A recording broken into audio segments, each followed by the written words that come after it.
All right, let's talk key date and semi key date Morgan dollars. Something I like, and something I like about Morgans is just how iconic they are. You know, you can say, "Oh, I'm a coin collector," and a lot of people they're like, "Oh, I got a Morgan dollar at the house," or "I got a peace dollar at the house." They know, even if they're not in the hobby at all, they still know what these coins are.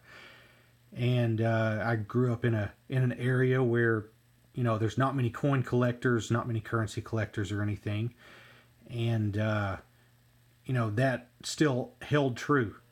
All the little old ladies, they all knew what a Morgan dollar was, and it's pretty inspiring to a 10-year-old when I started collecting.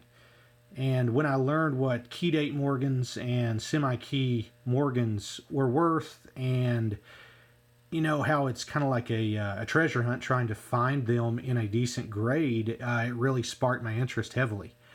I've got just my graded ones here. They're both Annex and NGC graded coins that I'm going to show off. And tell me if you agree with the grades. I personally agree with all the grades. One I'm actually kind of shocked about. But this is a 1902S, and it is an AU53. This I would call a semi-key. These in mint state, they do get pretty pricey. But in this state right here, it's probably $175 coin, maybe a little bit more.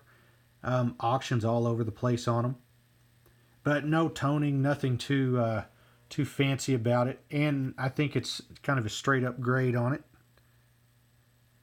See a little wear on the breast of the eagle, and it doesn't have that really cool mint state luster going on. But all the fields are true in it, not altered in any way. But I was real happy with that grade. And, I sent it to Annex instead of PCGS or NGC because of the cost, and I knew it wasn't going to get mint state, and you can always upgrade these coins. Okay, next, this is a blazing white example of an 1889S. Now, it's decently common in a lower grade, but the mint state ones, they do jump in value pretty well. I think this one books out at $250 to $300 or so. It has just awesome fields on it. Has a few bag marks, but it is a great example. You can see the cartwheel going on there. You flip it over. The back, you can see all the breast feathers.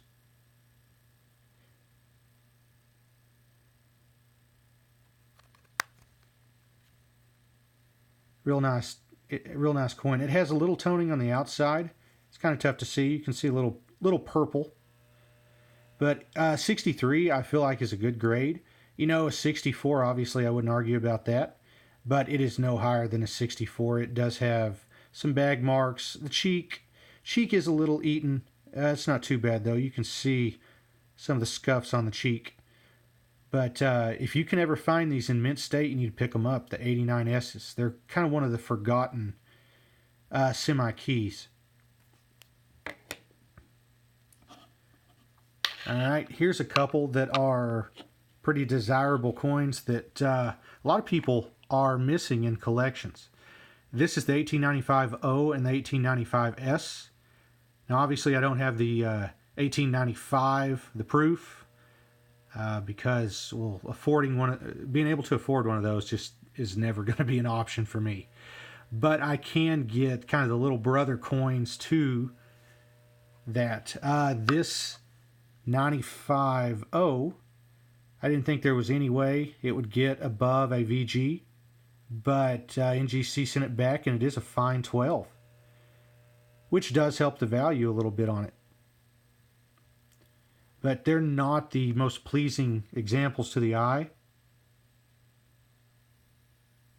But they are still considered key date Morgan dollars.